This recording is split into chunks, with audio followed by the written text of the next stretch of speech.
This is we would hear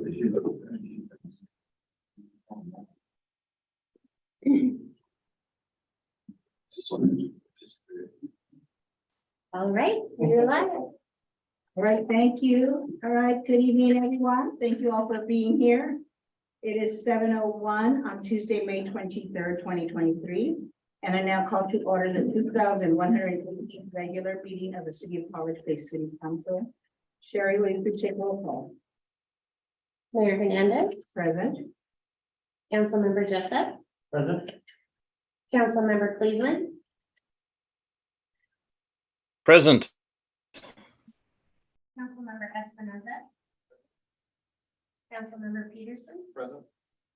Councilmember Williams, Present. Councilmember Sherman, present. And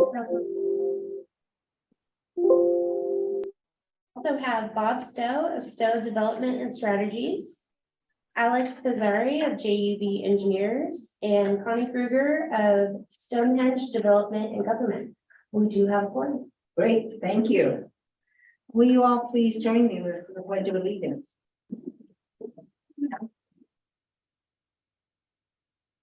I pledge allegiance to the flag of the United States of America and to the republic for which it stands, one nation, under God, indivisible, with liberty and justice for all.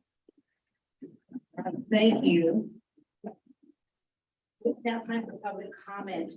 I'm sure, did anyone submit a comment in advance? I did not receive any comment. Okay. Do we have anyone present as guest online? We have one attendant. Okay, so if a person attending virtually would like to speak during this time, please raise your hand. Or if you are on your phone, *9 will raise your hand for you. No, okay. Seeing none, we'll move on to the consent agenda. Oh, is there anybody in person who would like to make a comment? No, okay. Actually, have people in her. Let's have some. Good call. Okay, let's move on to the consent agenda then. It consists of the agenda for tonight, May 23rd, 2023, the council meeting minutes from May 9th, 2023, and approving the cancellation of the June 13th, 2023 council meeting.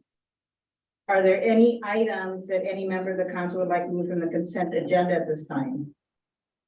I'll make a motion to approve the consent agenda as presented. I'll second. Okay, great. All those in favor say aye. Aye. Aye. I didn't hear Councilmember Williams. Councilmember Williams? Aye. All Sorry, right. I think I didn't unmute fast enough. Any opposed? All right, it's unanimous. The ayes have it and the motion is passed. Okay, we have two presentations on the agenda tonight. First, goodness, I need to present the Juneteenth proclamation. So let me open that up.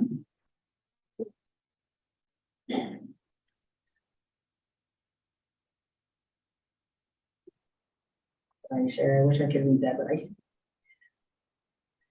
Yes, I'm gonna get it open here. Okay, let me get this going then. So, the City of the College Place Proclamation, Office of the Mayor. Whereas President Abraham Lincoln signed the Emancipation Proclamation during declaring that all enslaved persons in the Confederate States in the Confederate States in rebellion free as of January 1st, 1863, paving the way for the passing of the 13th Amendment to the Constitution of the United States of America, which formally ended slavery in the nation. And whereas news of the Emancipation Proclamation was delayed some 2.5 years to June 19th, 1865 in Galveston, Texas, where U.S. General Gordon Granger read General Order Number 3, announcing the total abolishment of slavery. And whereas President Joe Biden signed legislation establishing Juneteenth as a federal holiday in 2021, creating the first new federal holiday established since Martin Luther King Jr.'s birthday was approved in 1983. And whereas thus June 19th has a special meaning to African Americans, and it is called Juneteenth, combining the words of June and 19th, and has been celebrated by African American community for over 150 years. And whereas the African American community in the city of College Place has made significant contributions to the history and quality of life within the city, Walla Walla Valley, state and nation. And now, therefore, I, Norma L. Hernandez, Mayor of the City of College Place, Washington, do proclaim June 19th, 2023 as Juneteenth Day in the city of College Place, Washington, and urge all residents to participate in the Walla Walla Valley's Juneteenth Jubilee put on by Color Our Community on awareness in Pioneer Park from 9 a.m. to 4 p.m. on June 17th, 2023. Become more aware of the significance of the celebration in U.S. American history and the heritage of our nation, valley, and city. Oh, I think I may make a correction. I believe the event is in Washington Park this year, not Pioneer Park. Therefore, given under my hand and seal as mayor of the city of College Place, Washington, this 23rd day of May, 2023.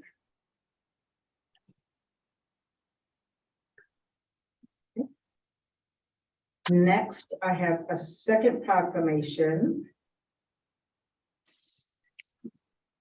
The City of College Place Proclamation, Office of the Mayor. Whereas the City of College Place is committed to diversity, equity, inclusion, and mutual respect as a fundamental aspect of a healthy community. And whereas the presence, viability, and celebration of the lesbian, gay, bisexual, transgender, queer, intersex, asexual plus, also known as LGBTQIA plus, community enhances the quality of life of the City of College Place. And whereas the LGBTQIA plus community has been the target of discrimination and violence based on gender, sexual orientation, identity, and perceived identity, which conflicts with the core values of a community.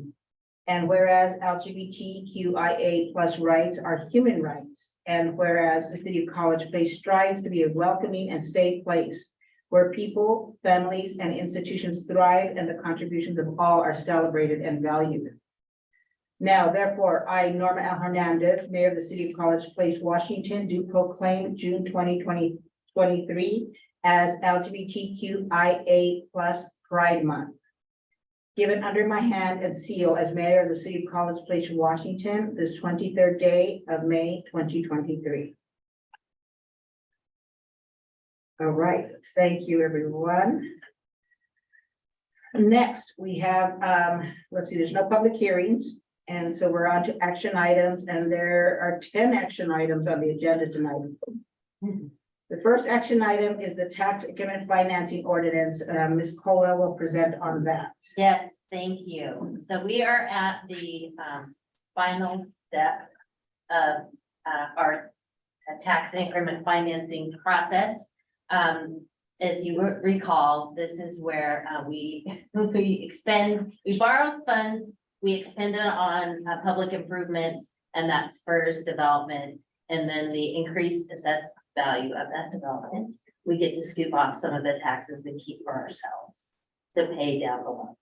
I have Bob Stowe right online. If you have any questions, he's our consultant that handled the process and produced the report. So the one different thing we have before you is the letter from the state treasurer who evaluated our analysis and made some comments and suggestions. And the city has either done what they've suggested, or we will do what they're suggesting as we move forward, which is monitoring the costs of the development and monitoring that our assessor is assessing correctly. Any questions? Concerns? Council members for any questions or comments. Councilmember Jessup, Not this time. Councilmember Cleveland, No questions. Councilmember Espinosa. Would there be a time limit for this, for the TIF? Are we adopting it for a period of time, a fixed period of time, or is it indefinite? It's adopted for, and Bob, you can speak up. I know there's this, is it 25 years? 35, yeah, 30 years. Yes, Bob.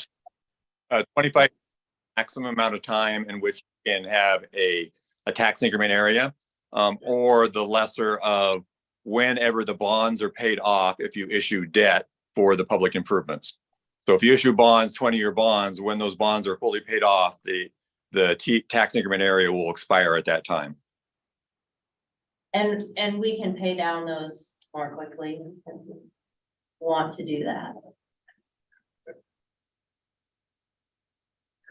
And just to, Go ahead. oh, just a reminder for council, the adoption of the ordinance you have before you this evening is not an approval to issue any debt. A separate council action would be required for any debt issued by the city in connection with the tax increment area. It's simply forming the tax increment area this evening, as well as describing the improvements that you intend to issue debt, the length of the tax increment area of no more than 25 years, as well as referencing the project analysis. And as the city attorney mentioned, the letter from the Office of State Treasurer, which finds that the city is in compliance with the TIF statute.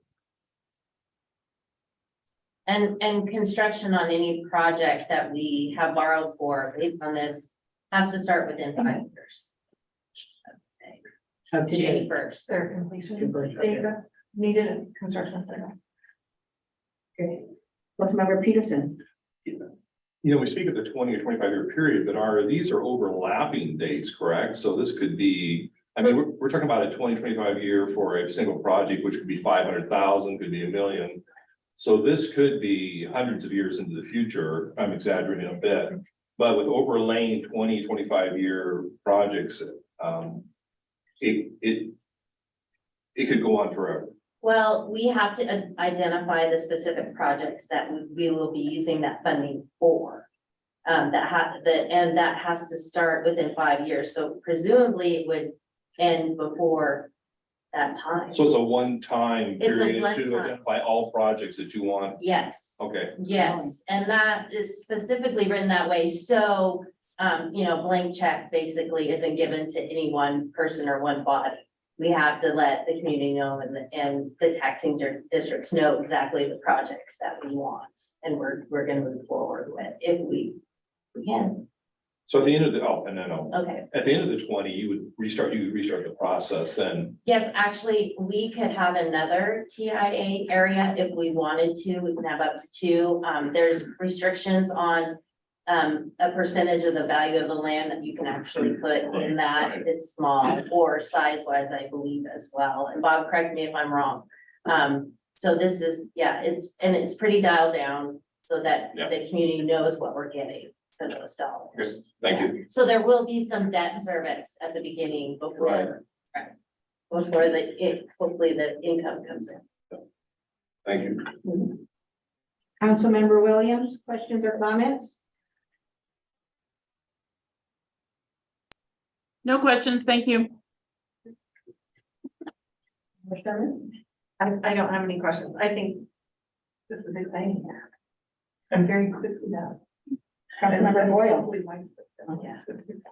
So with the 25 years, we have 5 years to start it. Does the 25 years start when we approve things, or does the 25 years start once the construction is done, when the construction is started? So it's not, there is a requirement that the improvements begin within 5 years. Right. But when it ends is not tied to when the improvements are done, it's tied to when you pay the money back. Okay, So we have those 25 years from June 1st of this year to raise all the funds we want to pay back. gotcha, That, yeah. gotcha. Okay. Any other questions or comments? All right, from hearing none, is there a motion? I'll take a bite of this. You do it. Motion to approve ordinance number 23-007, an ordinance designating the Stone Creek / downtown College Place tax increment area, setting a sunset date for the increment area, identifying the public improvements to be financed, indicating the city's intent to issue bonds to finance public improvement costs and a maximum principal amount not to exceed $8,186,000.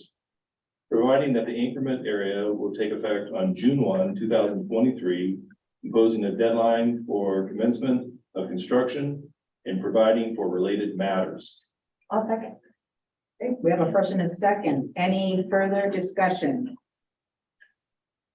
All right, hearing none. All in favor, say aye. I'm Cleveland, Think that was an aye? did you say aye? I did say aye, yes. All right, any opposed? Right, it's unanimous, the ayes have it, and the motion is passed. Thank you. Thank you. Thank you. Let's get that moving now. Okay, next is the interlocal agreement with the city of Walla Walla to develop equitable rate to send wastewater to Walla Walla. And Mr. McAndrews. Thank you, Mayor. Good evening, council. All right, here we are again. As you guys all may recall, we discussed this a few times, back on February 14th. Almost the same interlocal agreement and rate study was presented. There's a lot of discussion and ultimately you guys elected to table this until we had some further information. So then on April 19th, there was a joint council meeting with FCS group who came in and kind of explained some of these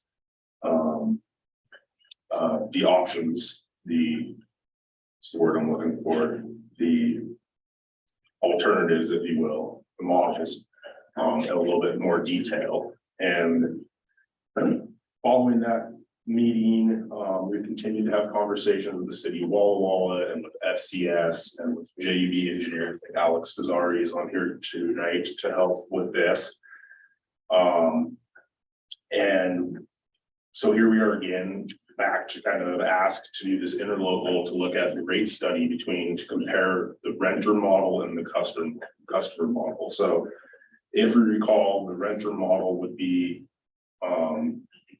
essentially just what it sounds like. You know, we pay a proportionate share of the operating expenses to send treated effluent to the city of Walla Walla. Whereas a customer model would be more of a, you know, in a sense, buying into the system would be kind of like buying some capacity. It'd be more of a guarantee that, you know, you have this much capacity. It'd be like a large scale customer, like a retail customer.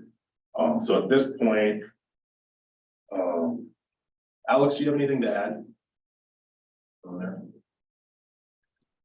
No, I think that's a pretty good summary, and I feel like this is some good information that the council will need to help make a decision whether or not moving forward makes sense. I think we've talked about some of the pros and cons, with the big unknown is what some of the costs might be. So what would Walla Walla perhaps charge per month to send effluent? And for the customer model, what would the buy-in fee be for using that particular portion of their treatment plant? I think understanding those costs will help weigh a lot of the pros and cons about what decision to make moving forward. Yeah, thank you, Alex. So the one thing to note is that the joint council meeting, there was also the discussion, the third model, if you will, of more of a regionalization, a partner model. And it's important to note that that is going to be significantly more expensive and take a lot more info to gather. And so we all felt like, and I know Walla Walla felt pretty strongly that it was important to gather rates based on these two models in advance to make sure that these aren't going to be cost prohibitive before we spend a bunch of time and energy digging in and trying to figure out, do we really want to create this true regionalization, this true, you know, joint sewer district? Whereas the customer model is still some sort of a version of regionalizing, if you will.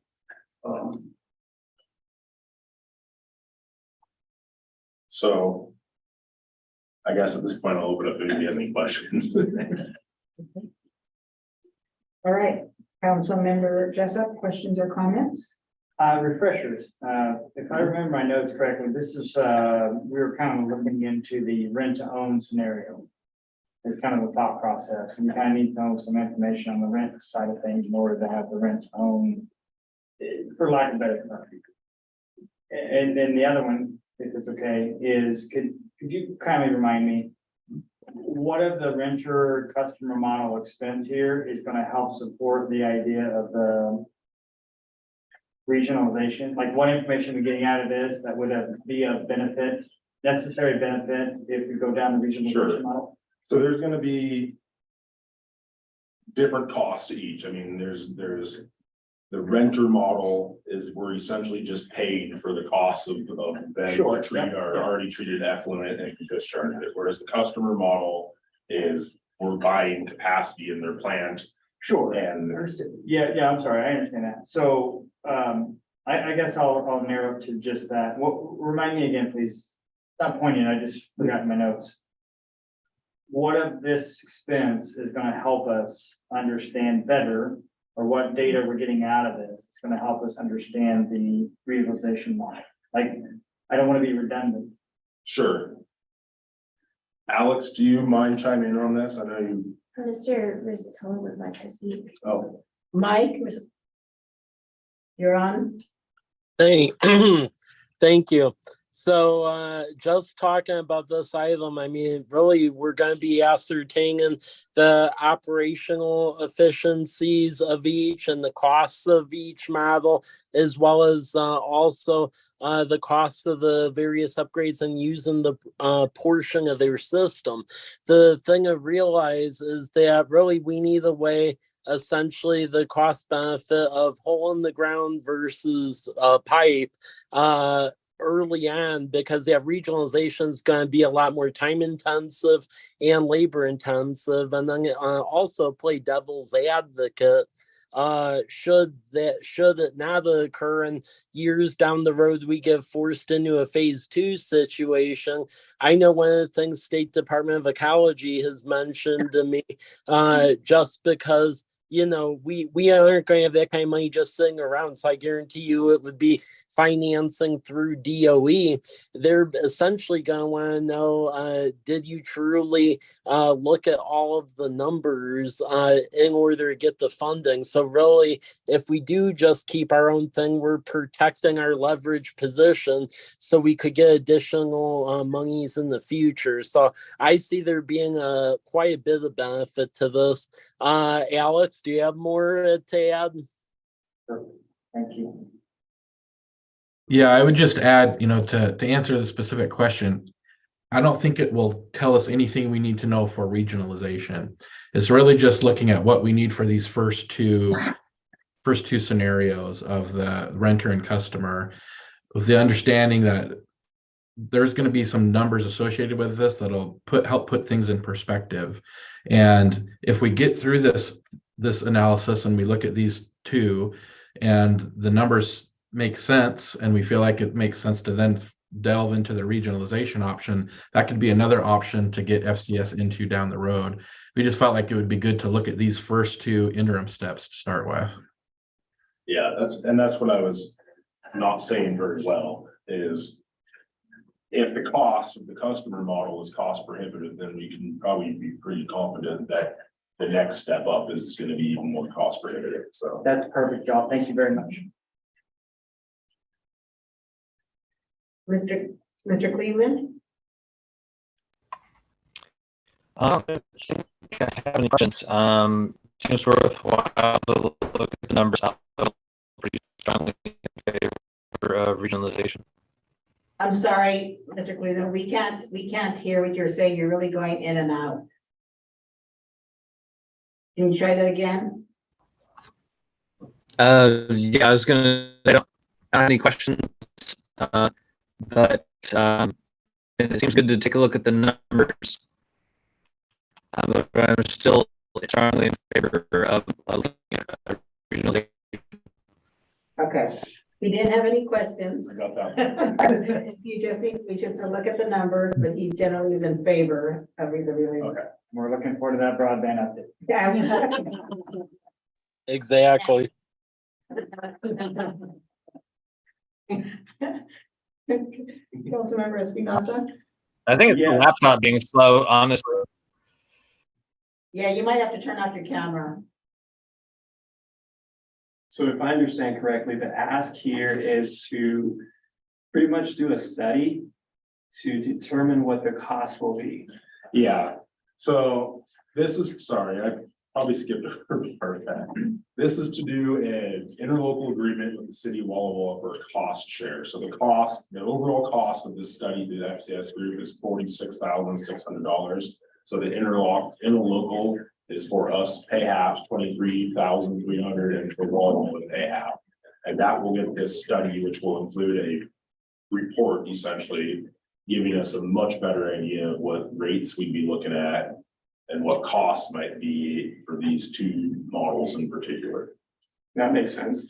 And yeah, I think that if we're sharing the cost equally of the 46,000 is it's completely fair so that we can get the report and determine which model would work best for us. So. Councilmember Peterson. You know, I don't know if this is a Yogi Berra thing or not, but we don't know what we don't know, but we're gonna do this study based on what we know today. Correct. And we're gonna compare that cost study with what's going on.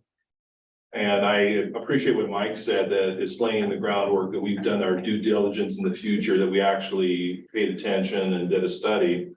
However, even if it comes in, and Mike and Alex can correct me if I'm wrong here, even if it comes in much higher than we anticipate, this agreement may offset or eliminate the need for us to spend tens of millions, 50s of millions in the future, correct? That is correct. Yep. So go ahead, Mike. Oh, I was agreeing with that statement. Because we can't look at this when it comes out and say, and you know, have high anxiety over the cost, not knowing, realizing that the EPA or somebody in the future may say, oh, by the way, you need to spend $55 million to get your plant so it can filter out particles that we can't even see with a microscope. Yeah. You know, yeah. And, and that very. So I mean, I'm just saying, that's a kind of a reference of, do this, but it can't be the end all, you know. Yeah, and we have to start somewhere. We have to start Yeah. looking at what these options might be and what the costs might be. And I truly. As of think this- today, Yeah, yeah. I truly think this is not a good place to start. Right, okay. Councilmember Williams. So I have a comment / suggestion, I guess, as well as a question. My comment is, in the past, we talked multiple times about us being a customer and getting a bill just like all the other customers. But under this, that seems to be the renter model, whereas the customer model is more like a purchasing a share. So it would be like a shareholder or something model. So I really think customer model is super confusing as a term for what we're doing here. For the terminology. Yeah, and because it says this model would treat College Place as a large retail customer. And so that means normally that would mean that we would pay retail rates after our hookup cost. But that I don't think it's the same as having a reserved portion, which is how it's described. So I just feel like the terminology, switching the terminology to say customer means something different than it does for, say, if we were a processing plant. I think that's really confusing. And second, so that's a recommendation to, about the proposal to do the study. It doesn't change the study, I don't think. Although the treat as a large retail customer still, to me, does not say buy a permanent piece. So I think we need to be super clear with Walla Walla that we both understand what that means. Then secondly, I'm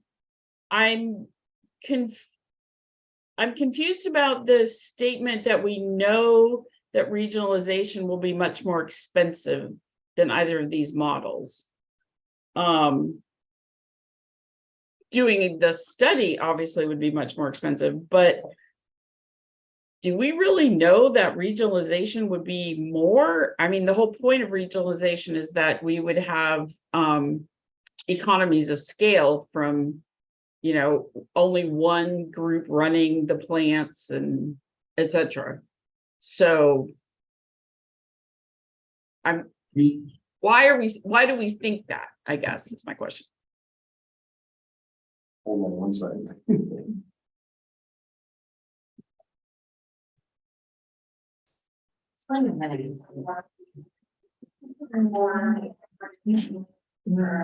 Sorry, it was a fire emergency going on.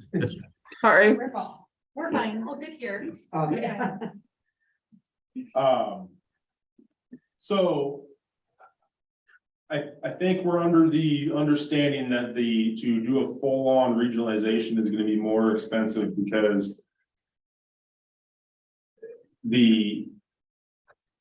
a whole new district is gonna have to be formed, and there's gonna have to be, it's gonna have to be staffed, it's gonna have to have, you have to determine how administrative costs are handled and all of the things that go into that.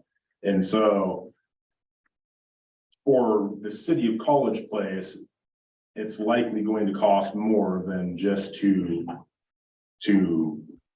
become a customer in the terminology that we're using here, to buy some capacity. But we would also get rid of our cost of running our wastewater treatment plant. That would all go away. We're still using it. It's, yeah. Yeah, it but would still- the regional district would be using it, not us. So that's what I'm saying. I just don't think we can say confidently right now that the annual life cycle costs of regionalization over the next 20 years are more than these other costs.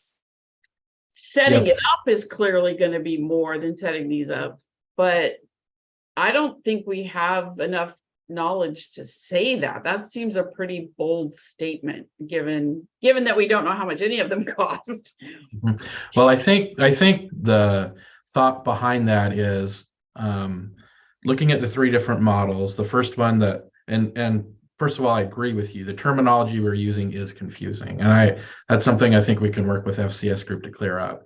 But the first scenario that we're calling a renter is simply like what you were referring to as a customer. We just get assessed a monthly bill based upon what we send to Walla Walla using that small part of their plant that we're using. So that would conceivably be the least expensive option for College Place in terms of cost.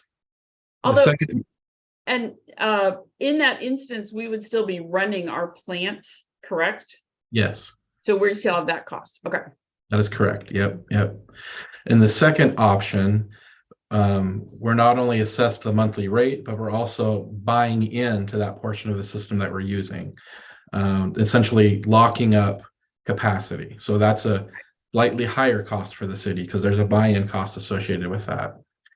The regionalization will take, we have to look at all of the assets that Walla Walla has spent on their treatment plant, which is tens, maybe hundreds of millions of dollars they've invested in that treatment plant over the years. Probably compare that to how much the College Place residents have invested in their system. Look at the combined cost of the two systems together. Perhaps even evaluate the collection system. So I think there are a lot more issues to discuss and resolve when we get to that regionalization option. And so and a lot more unknowns left to be known. For example, it'd be really great for Ecology to issue both of the permits for both College Place and Walla Walla to help inform that regionalization discussion. So I think the thought is we need some time until we can really look at the regionalization option more carefully. And looking at these first two options is a good first step along that data gathering process.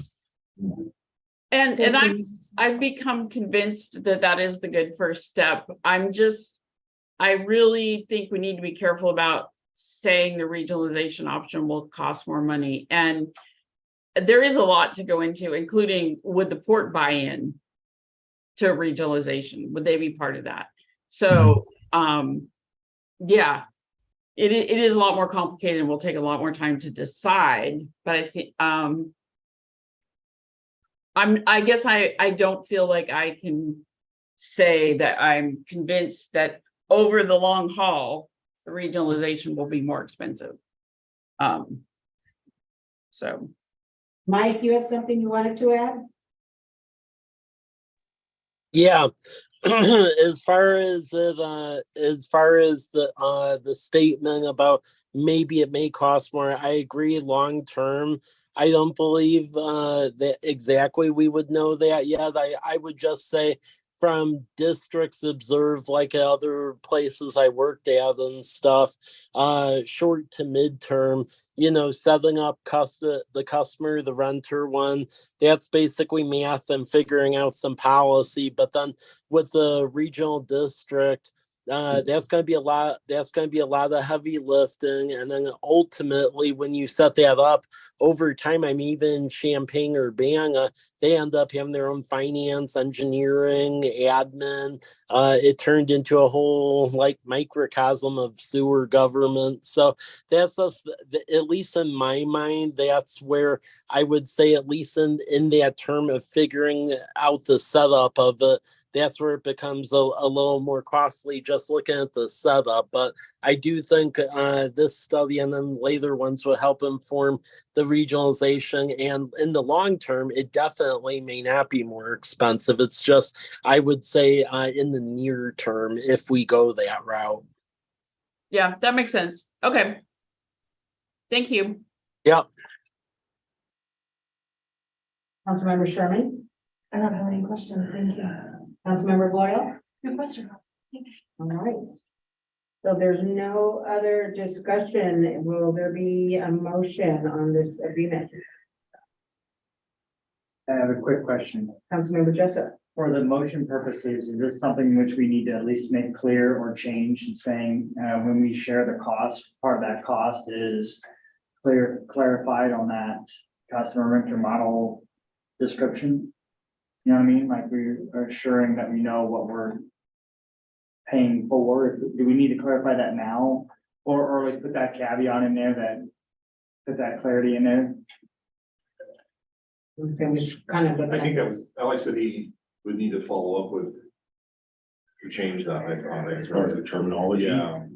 Yeah, I just want to at least put it out there. If we say motion to and we adopt, just as we motion to adopt, just understand that when we do adopt, that's being clarified and we're clear on what exactly the study is going to work, what results of the study we're paying for. So further down where it says information for consideration, does that not answer what you're thinking? On the agenda, I'm just wanting to make sure that. Sure. Yeah, if you notice, one of the attachments is the scope of work from FCS Group, and they describe. Yeah. But you did answer my question in terms of, you said that you're gonna follow up and clarify that. So I think that. Are you just talking as far as what we're calling them? And then what does it mean to be customer model and what does it mean to be renter model? So that we're understanding what we're paying. Does that make sense? I think all that would change, would be potentially the name, so what it is being called, Okay. I think. Is that right? It's what it's being called? That's what I got. Yeah, and then the statement that something is more expensive, Yeah. that might have to be reworked. And council can direct, in addition to the motion, can direct that be done, and if there's an issue, to bring it back to council, that's a way. I could have just misunderstood, sorry. That's right. All right, so Mr. Rizzatello, did you want to speak?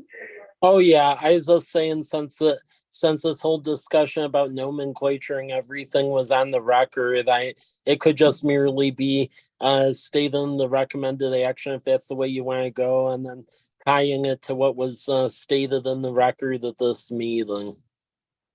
Ms.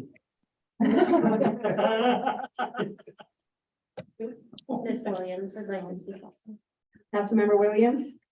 I'm thinking that with it on the record for FCS, and given that they are going to have workshops with us, that I think, I mean, they've worked pretty well with us in the past, so I think that they can, you know, I think we can address that in the workshops, most likely, as long as we're agreed on that. I will chime in too. This is also the terminology the city of Walla Walla is using and it's familiar with. So we don't want to go too rogue on forcing the terminology to change and cause confusion with Walla Walla. So No, if we can come to an agreement with them. Yeah. To term it differently and call it something differently, then I think that probably makes sense. But I'd hate to have it cause further confusion. So does anybody want to make a motion as worded? I move to adopt interlocal agreement to share in costs to determine rates and or changes for Walla Walla to accept treated wastewater from College Place. Thank you. Is there a second? I'll second. Perfect, thank you. Any further discussion? I believe that should be charges, not changes. Charges? I Correct. believe Yes. so. I heard charges. Oh, I heard changes, so I just Oh, want I'm to sure make sure. that's what was said. All right, thank you. All right, all in favor, say aye. Aye. Aye. Any opposed? All right, the ayes have it and the motion is passed. Okay, next, Mr. Rizzatello will present on a resolution of support for College Place Safety Action Plan application into Federal Safe Streets and Roads for All grant program. Thank you. So last year we applied to this program on the implementation side. We didn't get the money and I ended up getting debriefed by the S4 staff because I thought our local road safety plan covered everything they wanted to touch upon. However, they had very descriptive requirements that actually were not in the notice of application for implementation, where really the plan needs to be tweaked some. So it was recommended to essentially go for one of these planning grants because this program's at least going to exist for the next 3 years. They will pay for 100% of the planning grant. It was undersubscribed last year, so it's pretty much guaranteed we're shoo-in for it. Then by the time we go to next year, we'll have the plan, then we could go for implementation. And the reason we're trying to get this funding is it's for doing complete streets. So that includes pedestrian street lighting, bike lanes, sharrows, sidewalks, all of that. So really the general concept would be next year to turn back in that grant to go put pedestrian lighting around the boundaries of the university and down Whitman and some of the other trouble spots. So with that, that's what's in front of you to essentially resolution supporting the application for a planning grant award. Okay, pretty simple. Any questions or comments, Councilmember Jessup? Oh, no, I'm a little gun shy now. I'm staying. No, not at the moment, thank you. Councilmember Cleveland? No questions. Looking forward to getting some free money. Councilmember Espinosa? I have no questions. Councilmember Peterson? questions. Councilmember Williams? No questions. Councilmember Sherman? No questions. Councilmember Boyle? No questions. All right, that was smooth. So with no questions, we have a motion? I'll make a motion to adopt resolution number 23-033, which is a resolution of support for Federal Department of Transportation Safe Streets and Roads for all grant application for College Place Safety Action. Second. Perfect. We have first and second. Any additional discussion? All right, hearing none. All in favor, say aye. Aye. Any opposed? Right, the ayes have it and the motion is passed. Moving right along. Okay, Mike, you're also going to present on a resolution of support for a College Place urban forestry grant for tree and irrigation installation throughout the community. Okay, thank you. So this is one-time grant program through USDA, their urban forestry program. And it's through the Inflation Reduction Act, but you can essentially put in for grant funds for trees, irrigation, things like that. So the concept here is to deal and put trees in some of the corridors we'll be working in over the coming years. So for instance, Southwest Majanier, College of Blueview, installation of trees irrigation on the east-west road through the Stone Creek development. Also along Southeast 12, because in the future we want to do a project down there. And then the other one, which is tied to an item later on, is, you know, the general plan is to annex Martin Airfield. And if you ride your bike on that multi-use path out there, you'll see that there's no trees or anything at all. And trying to do it on a really hot summer day is a bit of a challenge. So putting some trees in over there. Now, in most situations, it would be an 80% grant, 20% match. However, you can file for a match waiver if you're a city that essentially has either high poverty rate or your utilities are high or so on and so forth. We've argued successfully for a waiver for that earmark we got for the wastewater treatment plan and it got approved. So that's essentially under the same congressional authorization as this. So we would be able to get a waiver for the match on this should we get awarded the grant funds. But this is just a resolution in support. We will file it. It's due at the end of the month, and hopefully we'll begin some additional trees and irrigation. Great. All right. Councilmember Jessup, questions or comments? Thank you. Councilmember Cleveland? No questions. Thank you. Councilmember Espinosa? Just a comment, I think this would be a great addition to our community. So thanks, Mike, for looking into getting these grants. Yep. Councilmember Peterson?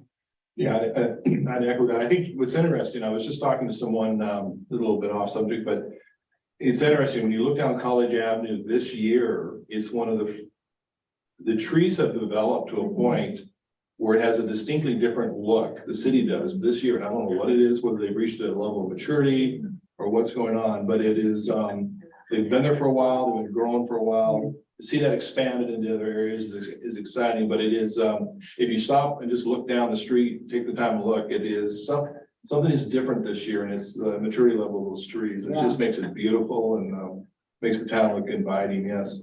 Agreed. Councilmember Williams? Ditto. No questions. Councilmember Sherman? Yep, what everyone's saying. Okay, Councilmember Boyle? Same, no question. All right. All right, so if there is no further discussion, we have a motion on this resolution. I move to adopt resolution 23-034, which is a resolution of support for grant application into the USDA Service Urban Forestry Grant Program for installation of trees and irrigation throughout the community. Wonderful. Is there a second? Second. Perfect. Any additional discussion? All right, all in favor, say aye. Aye. Any opposed? All right, the ayes have it and the motion is passed. Is that good enough just for? I didn't really hear it. Councilmember Cleveland, can you restate whether you're at aye, in favor, or opposed? I said aye in favor. Okay, thank you. All right, next on the agenda, is a resolution declaring a water system emergency, and Mr. McAndrews will present on that. Thank you, Mayor. So, we've talked about several times through our well 6, I did include a well map this time. I saw that. Hopefully it helps a little. We can all go home. Well 6 is our newest well that is not up and running yet because we're waiting on some critical components. It's over on Maple Street off of Whitman. The good news on that one is our generator was delivered and our master switchboard has shipped. Unfortunately, the VFD variable frequency drive is not expected to ship till June 30th, so we can't even start on getting this thing online until we have that. That being said, we were really hoping to have that well online. We're planning to have it online long ago, well before today. Moving into the hot season, city staff started performing some tests, trying to make sure our other wells were in good shape. We hired H&N Electric to come and perform some electrical tests, and through that we got a little bit of concerning news, unexpected news. Well 2, which is kind of in the alley between Date and Elm and 4th and 5th. It's kind of mid-block, sitting in the middle there. We've known we've had some issues with. It's still very functional, but the well casing has been rising. In addition to that, the H&N informed us that there's showing signs of power transmission cord failure. So there's a big, 500-foot cord that goes down into the well, and there's some power loss through that. So they recommended we don't use it unless we need to. We're kind of already on that status. Well 3, which is the one down on Lamperty and Larch, it's on the Larch and in Lamperty. It's kind of our biggest producing well currently. If we recall last year, we had to have it down for a short period of time to do some electrical work on the VFD, the variable frequency drive. Now through the electrical tests, there's some insulation failure on the winding. So these motors, the motor is a whole bunch of little wire wound. I mean, hundreds of miles of wire wound, and that's what makes the motor work. And with this insulation failure, it's an indication that we are likely to have some sort of motor failure. Could be tomorrow, it could be 2 years from now, we really don't know, but it will be sudden and unexpected. That's on well number Well number 3. 3. Really? Yes. And so with that and with the timing, we're aware of that news now.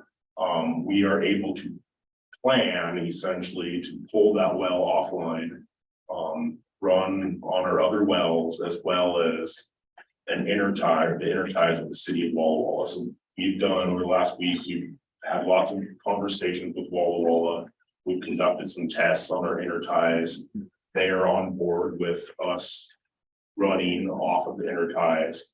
We've actually been able to isolate, I think just today we ran some tests. We're able to run the east half of the city essentially off of Walla Walla's water supply. We did it for a very short period of time to with their help to make sure that it was doable and we knew how we could isolate everything, and kept the other half of the city on city water running off of our other wells. And so in order to actually run on the intertie through our agreement with Walla Walla, we have to declare an emergency. And so this is, at this point, we're essentially recommending that we, approve this resolution to declare a water system emergency. That'll allow us to take the well offline, make the required repairs. That can be done in basically 2 working weeks, of 7 to 12 business days. And then we can get it back online before we really get into the hot period of the year where we really truly need the water. And this is going to really mitigate those risks of, is it going to go down suddenly in July or August when we really have an unexpected issue? And if that were to happen, that could end up resulting in something very similar to what happened with Green Tape just this last week, which was unrelated to us. But theirs was related to construction, but they had to take their whole system offline, their pipes dry, and they had to do a boil water notice. We don't want that. And so this is, it's an emergency because it's unplanned and it's, we didn't see it coming essentially, but we have some leeway in the ability to respond and to and an organized way and to actually prevent us from having a true emergency, if you will. I don't know how to say that differently. So all of that to say, we have Walla Walla, we have H&N Electric, Walla Walla Electric, and a bunch of key players on par to schedule this. We're essentially ready to go tomorrow morning if this is approved. So. Okay. Oh, gosh, okay, Councilmember Jessup. Any questions? No, thanks for catching and doing the diligence, especially working with everybody. So you have everything you need. Everybody's on board to start as soon as possible. You have all the finances and everything worked up, ready to go. And so when you do shut off, we're still good to go. Yeah, all of our citizens will still have water. We don't need to do a boil notice or nothing like that. We should do a boil notice. I do have Kevin Wolford, our water quality operator, here today. Kevin, do you have anything to add? Or put you on the spot?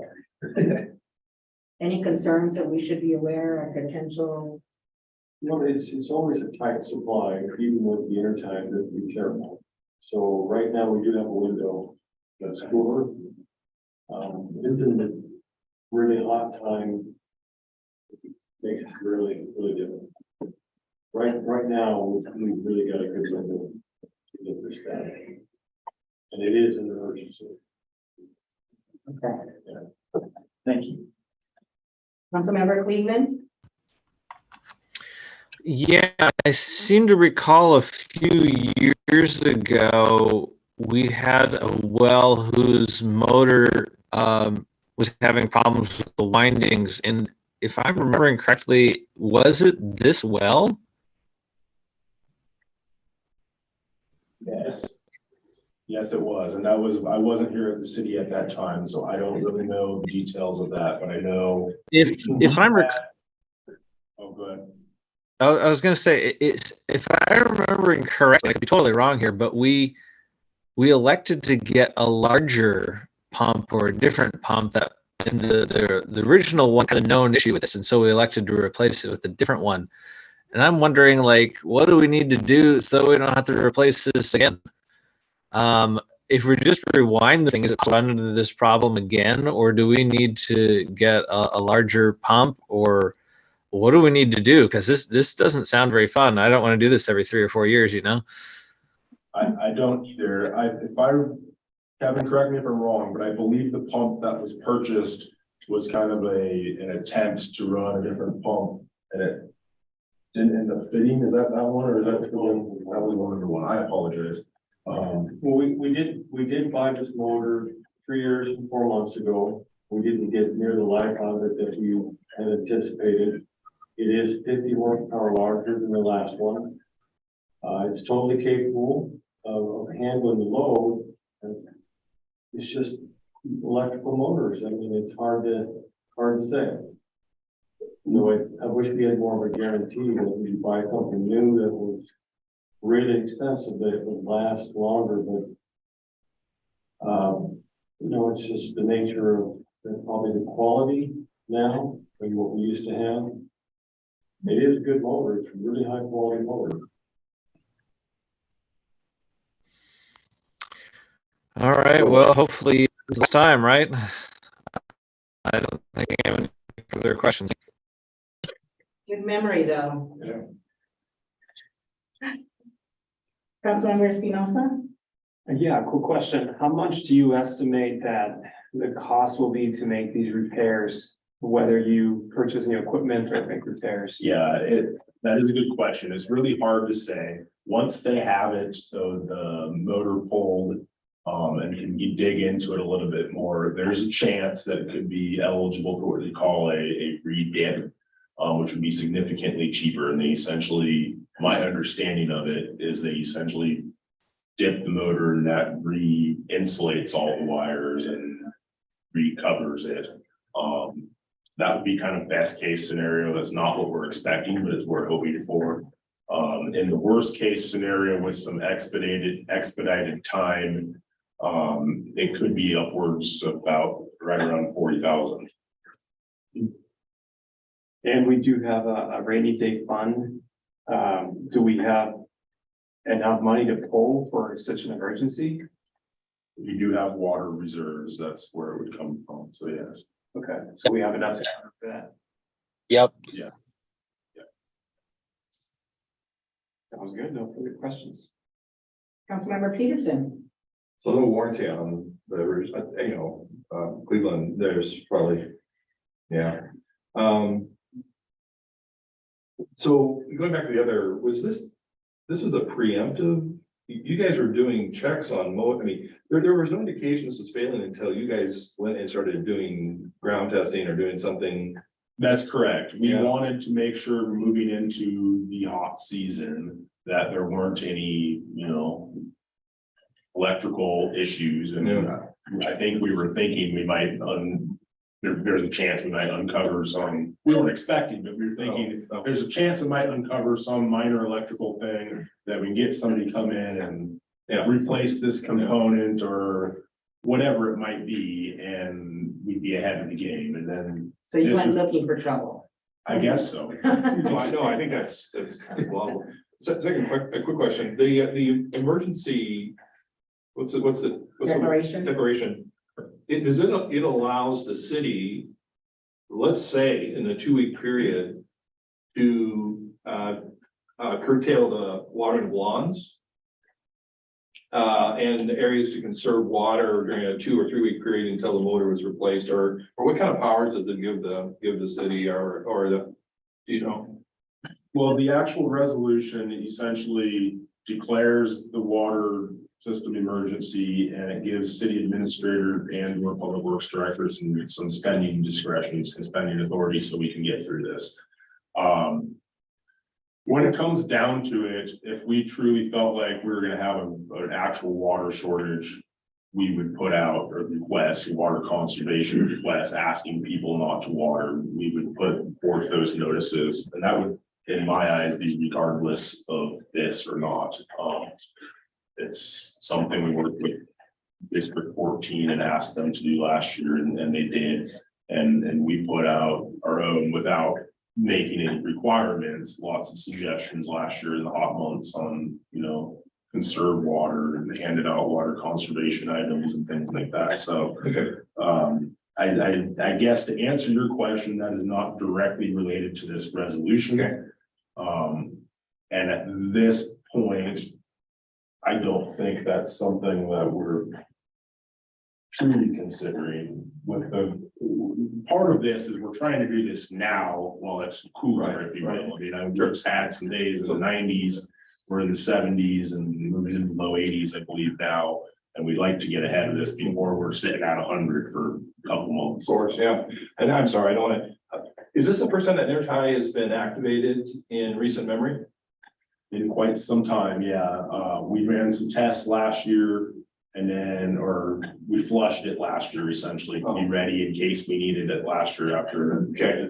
And then we ran some tests this year and See what the valves work, yeah. figured out exactly where isolation valves were and what we needed to valve off to make the water go where we wanted it to. And Wall has been more than helpful, and Kevin and some of our other public works staff have just been phenomenal. Good job, yeah, thanks. Councilmember Williams, No questions, thank you.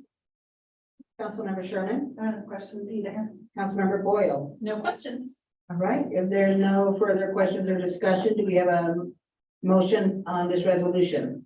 Make a motion to approve resolution number 23-055, declaring a water system emergency and authorizing the city administrator. What, can you reread the resolution number? 23-035. What did I say? 55. Lauren. Authorizing the city administrator and our public works director to allocate funds and resources accordingly. There a Councilmember second? Williams, Councilmember Williams, second. Perfect. Any additional discussion? All right, all in favor, say aye. Aye. Councilmember Cleveland, can you repeat your vote? Aye. Thank you. Any opposed? All right, the ayes have it, the motion is passed. Michael, you kind of sound like you're underwater when you vote sometimes. That's why we have to clarify. How do you know I'm not? Heather just said, well, camera is off, so. Okay, next, Mr. McAdoo will present on the 2023 sewer CIPP. Yes. So, as part of our general sewer plan, JUB engineers, Alex, you still with us? I think he is, maybe. He is. Okay, Alex and JUB helped us put together the general sewer plan and identified, a portion of our existing sewer system that is essentially in poor condition and needed some rehab.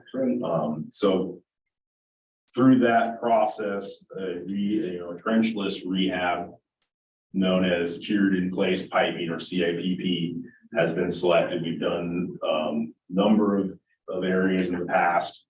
And so working with JUB,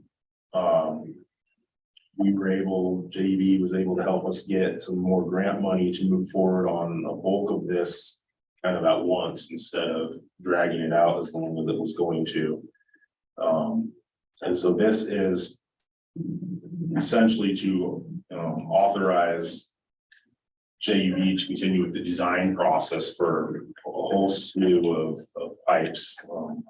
There's an attachment with kind of maps, and it's hard to describe them all because they're not all in streets. Some of them are in backyards and alleyways and things like that. And so the best way to kind of identify them is to look through the attachment at the maps. But so this would be to authorize city administrator to sign an agreement with JUB for them to finish the design and construction phase in the year. Does anybody have any questions? Questions, Councilmember Jessup? No, thank you. Councilmember Cleveland, questions or comments? No questions, but it's a pretty cool technology that we can just sleeve pipes that are underground, and a lot of YouTube videos are pretty fun to watch on the process. No other questions or comments? I have to go back. Is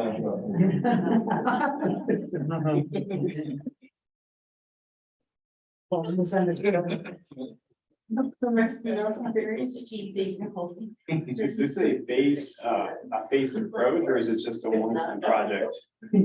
For the 360,000 that the agreement is calling for? The 360,000 is just for the design and construction engineering. It's for the engineering that goes into it. So JUB will put together, engineering plans on how all of this is going to be tackled. Sometimes there's manholes that need to be done at the same time and other work. So they'll complete all of that and we'll go out to bid for the actual construction. But the plan is to tackle it all kind of in one attack, if you will. Alex, am I right on that?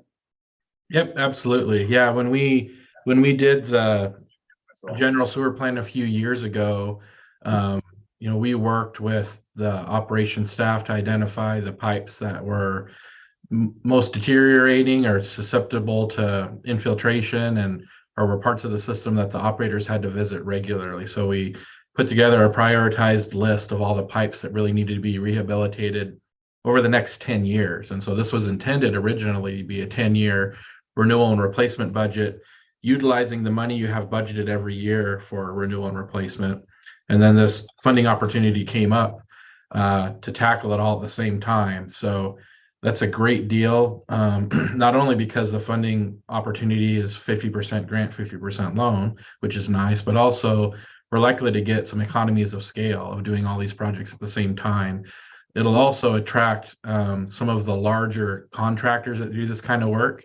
It'll be a big enough project that it'll get their attention. So our cost opinion for the construction is about $1.9 million. For College Place alone or for College Place and Wawa? This is just for Just college. college. This is just for our collection system.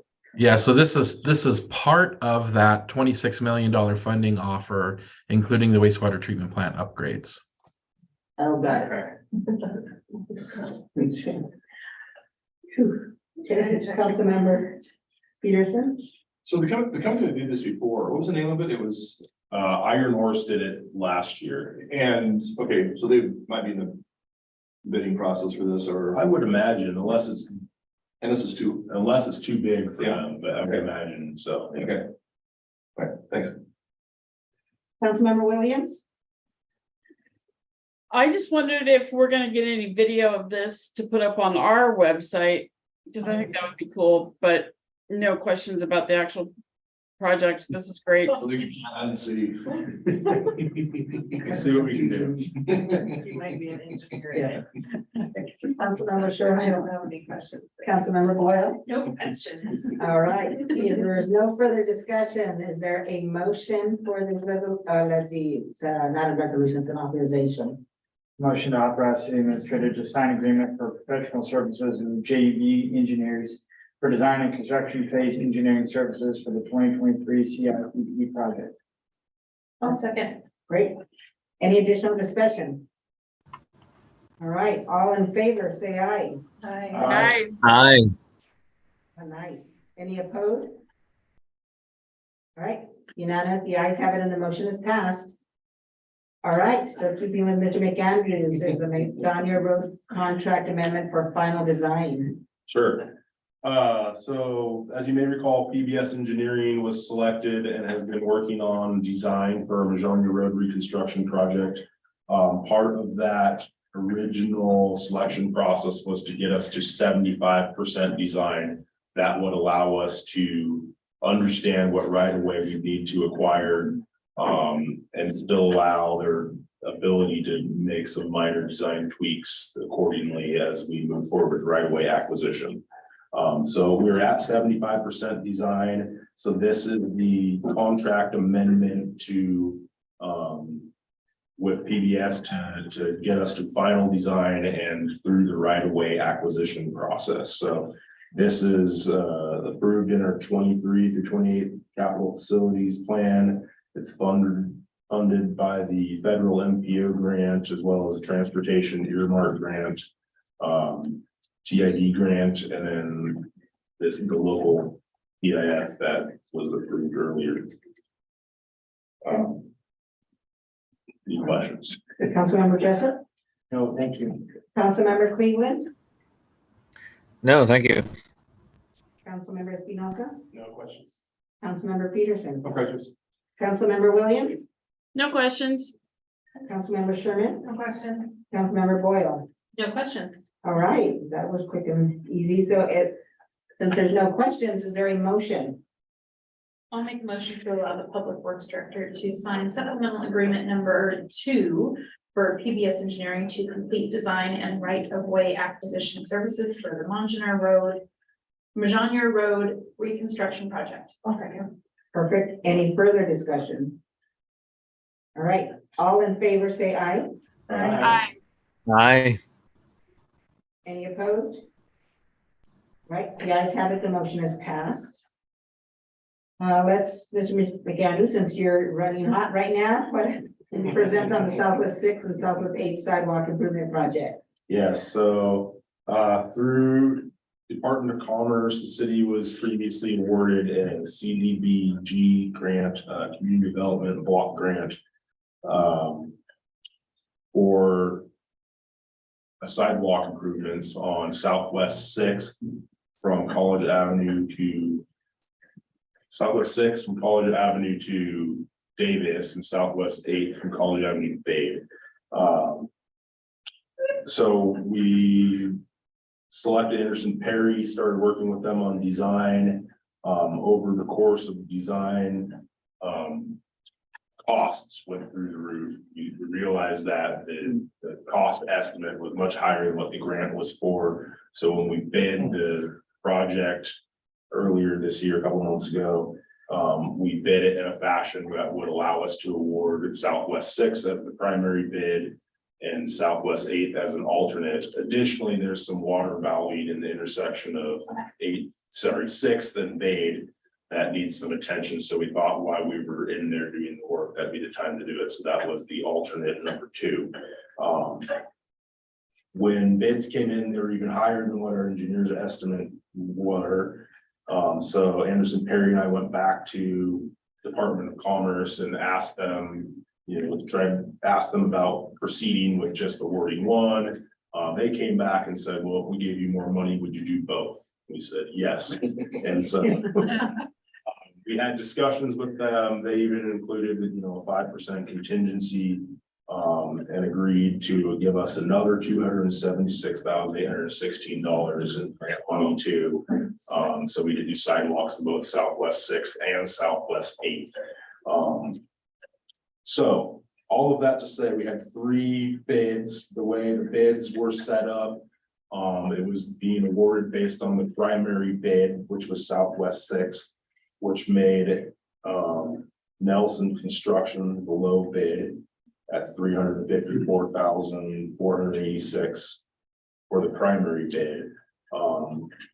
So if we select them, we also need to go with them on the secondary bid, which is $234,082.52.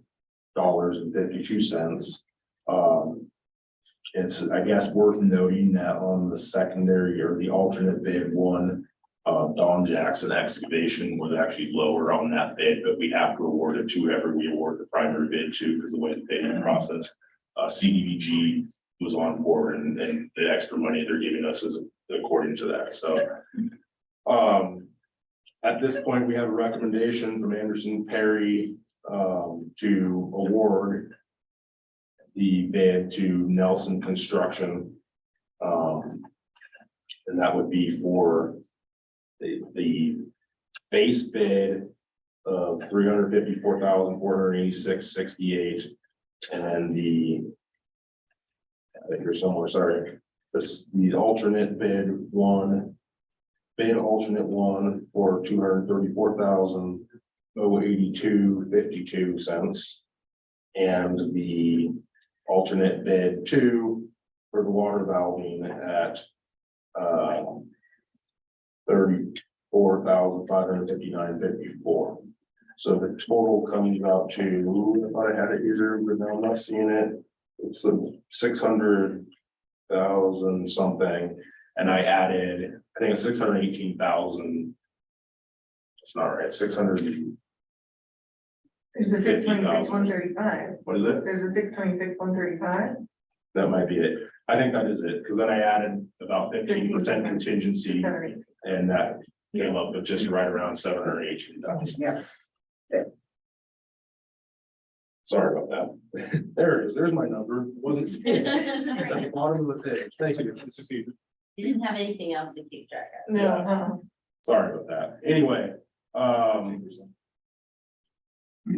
yeah, so the recommendation is to award this to do all 3, the primary bid, an alternate bid 1, and an alternate bid 2. Anybody have any questions? Sorry, it's very confusing thoroughly. Okay, Councilmember Jessup. Councilmember Cleveland, No questions. Councilmember Espinosa, No questions. Councilmember Peterson.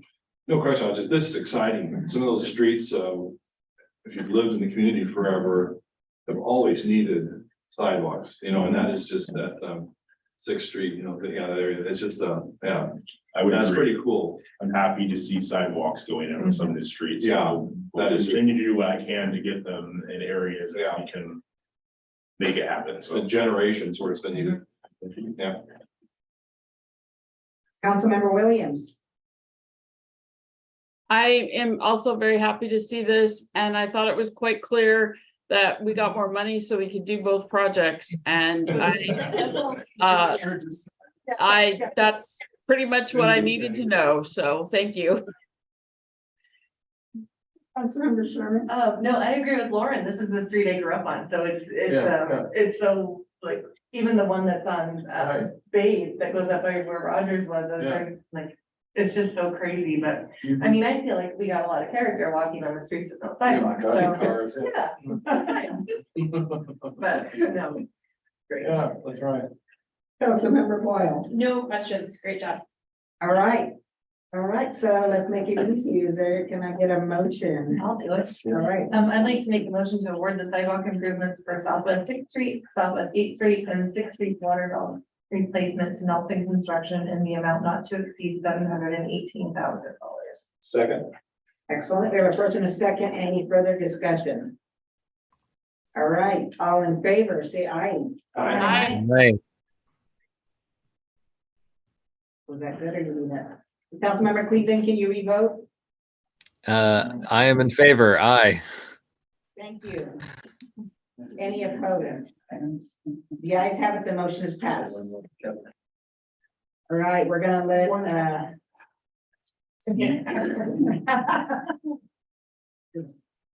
okay, we're gonna let Mr. Buchanan take a rest. Next is Mr. Rickard, Good job. regarding the Martin Airport annexation. Thank you.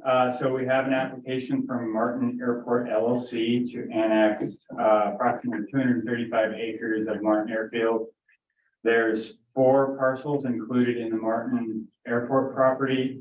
And then there are 2 other parcels that are owned by other individuals, Brent and Lindsay Hinshaw and Charles and Joanne Ritchie.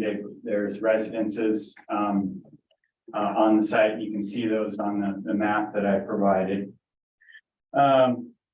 We don't have really much knowledge in what the future may, resides for the airport, other than the owners want to maintain it and expand, add hangars and whatnot. So, at some point in the future, once the property is annexed and we learn more about what their development desires are, we likely will enter into some sort of development agreement, or possibly even multiple development agreements that will kind of spell out the roles and responsibilities of the city and the applicant, the developer on, expansion utilities and whatnot. While we have utilities out on the west end of that area, our water system, can handle a limited amount of expansion, but we will need a water tank out in that area for much more than maybe a little bit more residential development. And then the lift station that's out there can only go so far in terms of providing services into the Martin Airfield property without either another lift station or getting the sewer to our treatment plant in another way. So lots of things to work out on that end that really aren't part of the annexation, but I just wanted to let you know, because as we plan for development, it's been in our UGA for a long period of time, I believe since 2004. It's in the soup. When we agreed to bring properties into our UGAs, there's a certain expectation that we have the capacity to serve those areas with utilities in some manner. So the annexation method that is being used it's referred to as the 60% annexation method. What that means is that the petitioner of the annexation area must have at least 60% of the property value in the area being proposed for annexation. So typically we see, one applicant, maybe 2 applicants that are annexing into an area, which then they have 100% of the assessed valuation. In this instance, because there are basically, there's 6 properties involved, and 2 of those they're not signers on the annexation itself. The Henshaws and the Ritchies are not, they have not agreed to the annexation. So in order for the annexation to proceed, the petitioner has to have that 60% assessed valuation. So in this instance, the 4 properties that comprise of the Martin Airport property is just over $2.7 million. The Henshaw and the Ritchie properties combined is just under $700,000.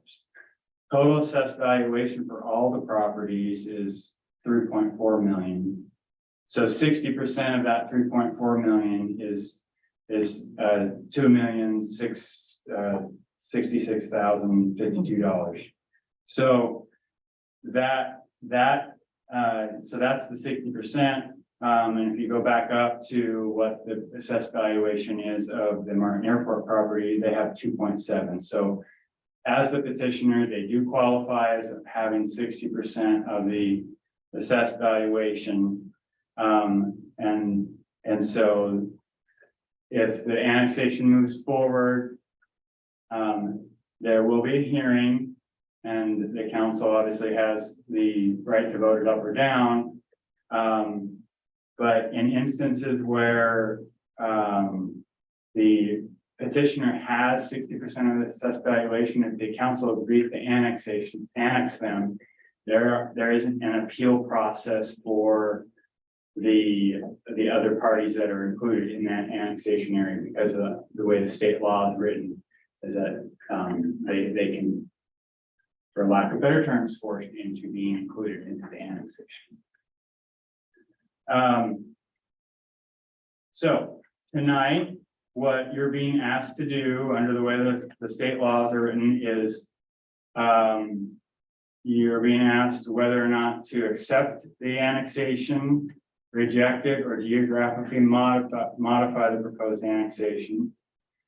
You're being asked if the city will require the simultaneous adoption of zoning regulations, and whether the city will require the assumption of all or any portions of existing city indebtedness by the area to be annexed. There's not a motion, or there's not a resolution required. You just need to include reflected in the meeting minutes. Staff is recommending that you geographically modify the annexation area to include the right of way of Whitman. And I will point out that my recommended motion failed to include that in it. So we'll go through that after we get through questions, if there are any, but we're recommending that you require the simultaneous adoption of zoning regulations, require the assumption of all or any portions of existing city indebtedness by the area to be annexed, and also to set a public hearing date for July 11th, 2023. Any questions? Councilmember Jessup, Not at the moment, thank you. Councilmember Cleveland, Historically, we have not included adjacent properties in this method. That's my understanding. Have we made contact with them? Are they opposed, neutral? Have we not heard any of these adjacent properties, the Ritchies and the Henshaws? I believe, yes, the applicant, it was their role at this point in time to reach out to the areas that are the neighbors that were being included. Excuse me. And I believe it was the Henshaws that had responded and declined to the Martin Airport LLC people. And you're correct. I mean, in the 19 years that I've been processing annexations, you are correct in that the city has not included areas that were not part of the petition. But I will also state that we have not had any areas that were large enough and that encircled other properties that would have qualified for a petition to be submitted and theoretically, according to the way the law is written, for another property owner to be annexed. If I said that right. Mr. Rizzatello would like to speak. Mike, would you like to Yeah. speak? Yeah, thank you. Another thing just to take stock of as well is when we're annexing property, it just isn't really good policy to be creating additional unincorporated islands, which if you left them out, in essence, it would, because it's like in the middle. And keep in mind, so let's say Martin Airfield gets in the city, our police is the one to respond out there, our fire department, because District 4, most of the time, they don't have their station up at Wallula Road and Ghost staff. So they're coming actually all the way out from Howard Street. So it would be our fire department responding there. So it really is a question about being equitable, because, you know, the rest of the taxpayers and then Martin Airfield, should they be annexed, they're paying in a police and fire. So if we're provisioning the service in essence, because yeah, one could argue, oh, they're out in the county. So, you know, if something happens, let the county deal with it. Well, when you're surrounded by the city, that just doesn't happen either. So it's one of the things where we would be responding out there. So that's why the concept of having square annexations or ones that aren't encouraging more islands are the way to go, because otherwise it's not really equitable where you're in people paying for services, but then someone who's an island isn't, but yet still getting it really, because it comes down to response time. So that's just my 2 cents on the other issue. If we approve this motion as it is, I presume that these additional property owners would come to the meetings, the public hearings to give their opinions. If we approve it as presented tonight, are we able to modify the geographical location at the hearing or when we motion it, or would we have to go through the whole process again? You would have to either, if you approve it and move it forward the way it's proposed and including Whitman Drive, you would have to either vote it to annex it or approve the annexation or vote it down, and then we would have to start the process over again. Okay. And what might be some of the reasons why a landowner wouldn't want to enter into the city of College Place? Are there additional taxes that they have to pay? You mentioned the fire and police. Like what are the ramifications for them? Some people just don't like to be in the cities. I mean, yeah, I mean, honestly, it's really subjective. I mean, it can come down to taxes. I mean, we do have, you know, different debt structures for, you know, voter approved debts for the school. I mean, they're paying for the schools already, but, you know, we've got bonds for cars at College Avenue, you know, anything going forward, you know, that would be responsible for helping to pay. Mr. Rizzatello would like to speak. Mr. Rizzatello? Okay, thank you. Yeah, I mean, really it ends up coming out to be a wash because, you know, when you look at our budget flyer, it's just shy of 2 cents of every dollar going to the city in property tax. The thing to note, which is one thing that then they wouldn't pay for, which is well above that, is the county road fund. So, for instance, property that's out in the unincorporated county, there's actually a separate property tax levy for the county road fund that you're paying into. Once you're in the city, that no longer applies. So thus that ties back to my wash comment. So because the rest of the districts, the schools, the library, so on and so forth, that it's the same whether you're in the county or you're in the city, but you wouldn't pay that road fund. And then the other thing you wouldn't be paying either is Fire District 4, because that's a tax levy, because again, they'd be in the city and the city fire department would respond. So in issues like this, a lot of times it's really tied to like what people are using the property as, and then them just feeling there's not a need for it. But inadvertently, when you're dealing with that large of an incorporated area, again, who's going to be the first to go out there? It's going to be the city agency should some go down. So that's just something to consider. Thank you. Councilmember Espinosa? Yeah, as I listen to the discussion, I'm just thinking about the impact to the city by going forward with the annexation in terms of the resources is gonna require the infrastructure that we have or we don't have in place to service this facility. So what would your recommendation be in your perspective based on the resources that we have, infrastructure and everything in terms of the impact to the city, what it would mean for us? Well, it's in our urban growth area, so we have under our planning, under the GMA, we have an obligation to allow it to come in at some point in time.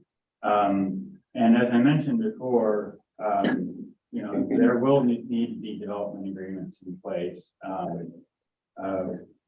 for developments of this nature, you know, of this size. There will be a participation from the developer in some capacity of assisting with the utilities that need to be brought out into that area. And so, staff is recommending that the annexation move forward.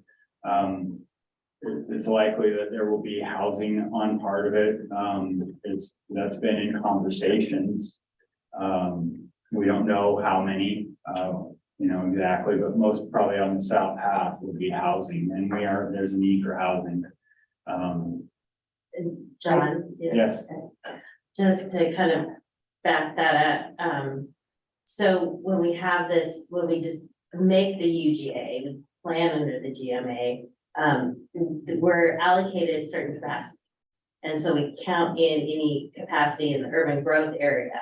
And it's the capacity is based, it's Department of Commerce, I think, but it's population growth and things like that. So in annexing more property, we're actually fulfilling our community's needs and future needs that we plan for under the GMA.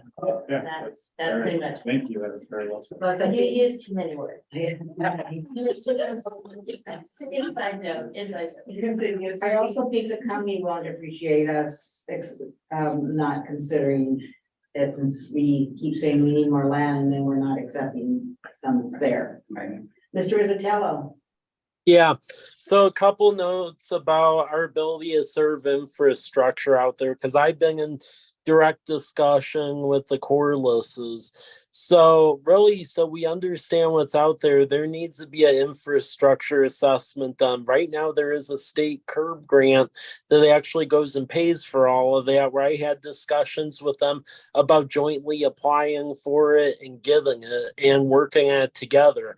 However, from a fiduciary legal standpoint, really, if we're going to be doing that sort of planning, we need a commitment from them that in fact they are in the city. Now, in my opinion, they've made that very loud and clear, because if you rewind the clock over 4 years ago, just to go a little retro on this, 4 years ago, originally, we wanted to pull out of there and go along Pepper's Bridge, and then Tarragon got their legal on us, and then we basically backed off of pulling them out. So Martin Airfield right now does not really have much of like a land use at all. So really, to protect everyone, protect ourselves, I think it's inherent on all of us to get this thing in the city, so that way we can do the planning, we can establish a land use, and then also if we're going to be working with them and planning an infrastructure, we need the commitment that in fact they're in the city. So annexation does that. Now, what I will say is once they're annexed, it isn't like we're just giving them a blank slate saying, hey, do whatever you want. With that size of a with that size of property, we will do a very extensive development agreement with them. So everything is spelled out because, I mean, just looking at our water system plans and stuff like that, the additional water tank, things like that, it'll trigger that. But I mean, it's also in all of our planning documents as well. So this is our opportunity to get them in as a partner in the ground floor, and make sure we have that commitment from them that in fact they are in the city, they are actually helping the city, and we can move forward in a very careful, proactive way. Yeah, makes sense. Okay, perfect. Councilmember Peterson. Yeah, I think the word I'm thinking of is that this is intriguing. As Mike said, if you go back 4 years, this is a different direction. And I don't think, probably don't need to discuss a lot of those details. So currently, are they on a well, their own well water out there? Yes. Yes. So they don't have, okay, and they have their own septic system, I'm guessing, or Yes. some sort of,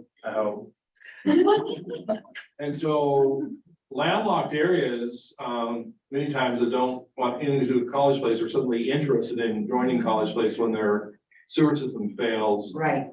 And the state says, there's a line 50 yards away and you're required now.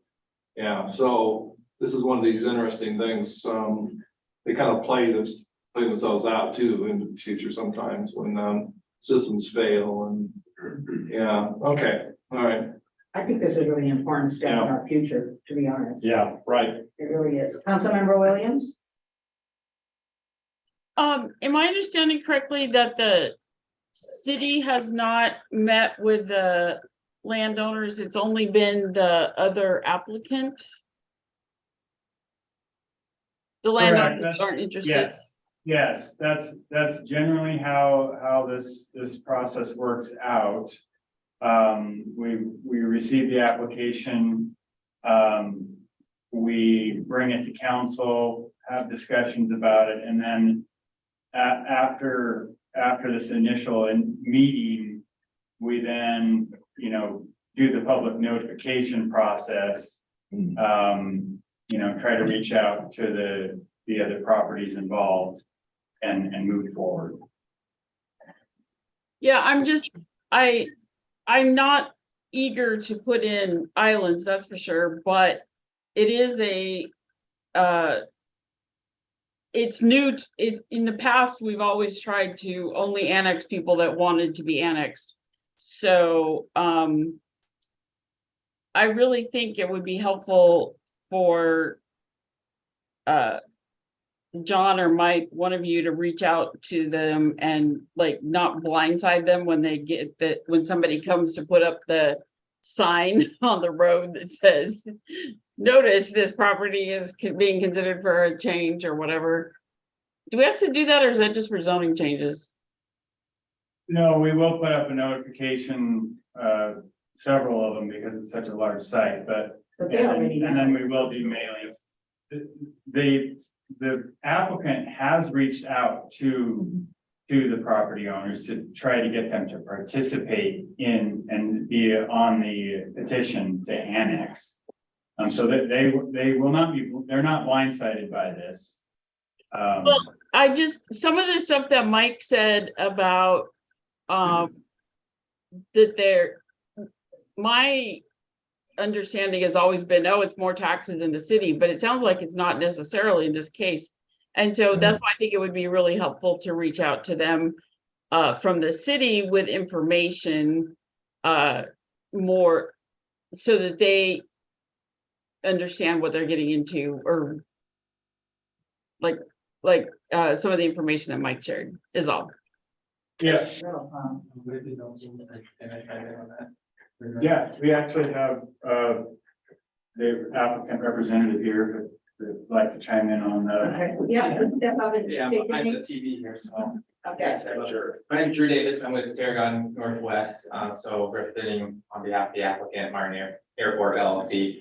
So we have had discussions with both the property owners, the Hinshaws, And it's actually, so it's the Ritchie property on title, and that's what you'll find, but the Ritchies years ago sold their 6 acres to the Gonzalez family on a land contract. That land contract, and I think Steve Boogie was involved actually in all that dealing, that never got properly recorded. So there's a deed and title issue on that. So it's referred to as the Ritchie property, but the actual owners are the Gonzalez family. And we've had discussions with the Gonzalez family interested in purchasing their property. And they've had a reluctancy really to entertain or engage with us too much. So we reached out, I've reached out via their daughter, actually. There's a bit of a language barrier between the owners, and tried to get in contact with them about this annexation petition.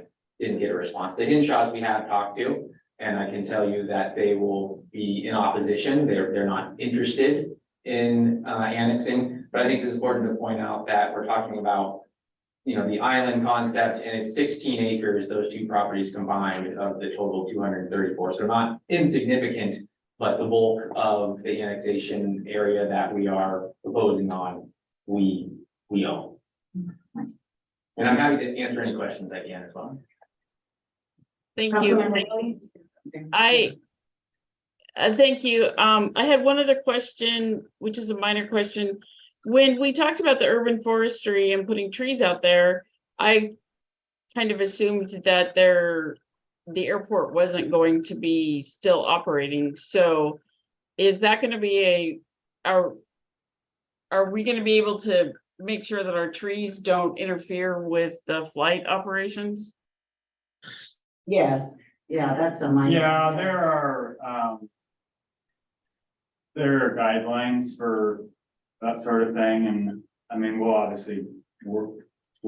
I'm not involved in that project, but the city will work in conjunction with Martin Airport to make sure we're not. On the redwoods. Right.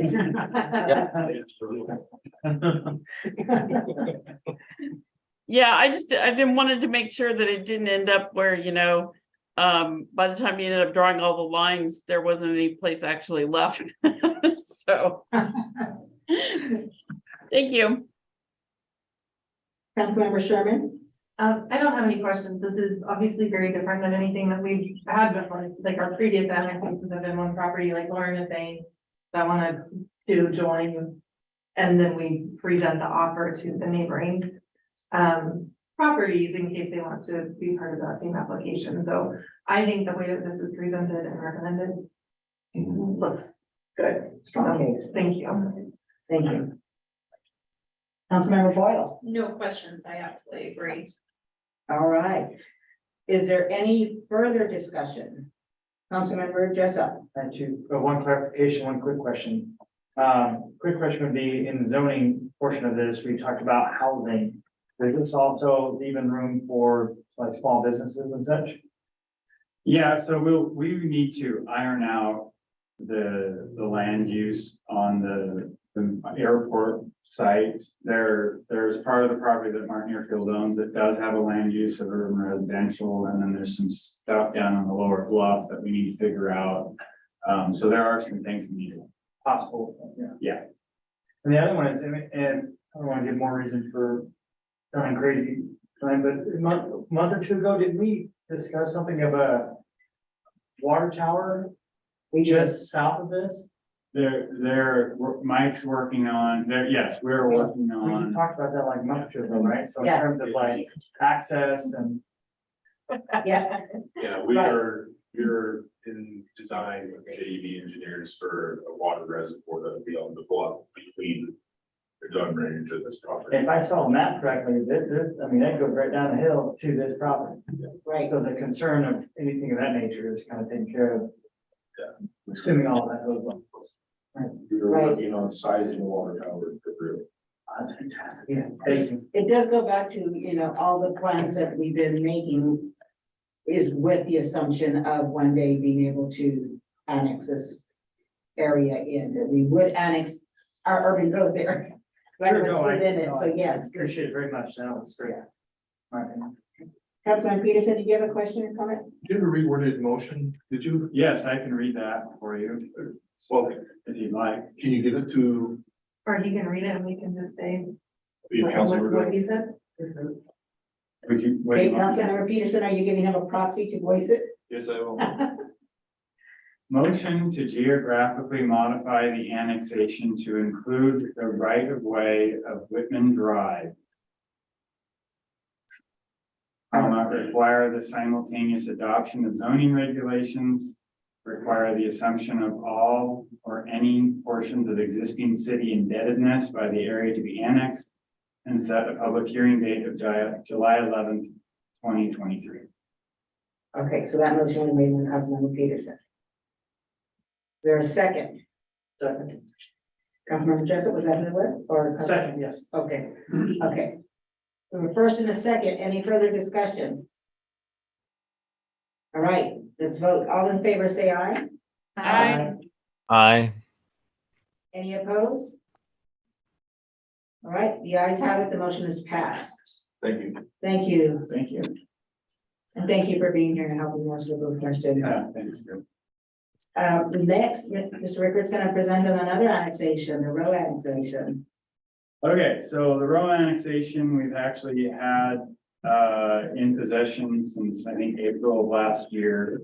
We discovered these three properties, 414, 421 Lambert and 835 Northeast Pittsburgh. These three properties were connected to city sewer in the 1970s, and they actually had permits to do it. We had those in records, but they were never sent a utility bill to our So records. since 19 what? Since it's like 1970, 71. So they've been getting water from us and not paying a bill. Sewer. Sewer, The sewer only it's in green tanks. so they've been getting sewer and not paying since the 1970s, okay? So it hasn't been the same property owner the entire time, but it was, I think it was a Gugamelli. All three parcels were owned by the Gugamelli family, and then Mrs. Rose, she acquired it a long time ago. Our city ordinances allow us to go, or the state law allows us to go back up to 6 years. Our typical policy is to bill back 3 years when we discover instances like this. Or in instances where they're not in the city limits, but they are contiguous, we throw out the offer to waive the back billing if they agree to apply for annexation. Ms. Rowe has agreed to apply for annexation. And so, yeah, so basically it's a similar process that I just explained in the previous one. We're utilizing the 60% method. So tonight, we're asking you to accept the annexation as proposed, require the simultaneous adoption of zoning regulations, require the assumption of all or any portion of the existing city indebtedness by the area to be annexed, and to set a hearing date for July 11th, 2023. All right, questions, Councilmember Jessup, No, thank you. Councilmember Cleveland, No question. Councilmember Espinosa, No questions? Councilmember Peterson, No questions. Councilmember Williams, No questions. Councilmember Sherman. So no other properties were found to have had this clerical error. No, that's one of the reasons why we delayed processing this, among many other reasons, but we did do, we did look to the utility, the public works department looked to see if we had any other, we think we're all good. So they went searching for There connections. was one more, they did not want to annex. They agreed to pay it back, so Oh, there you go. they're on a payment plan. Can we do the 6 years? Okay, all right, interesting. And Michael has been being charged, I know he lives on that street, he's being charged sewer. Actually, we found that Michael doesn't live in this town. Oh, yeah. Ray just had a heart.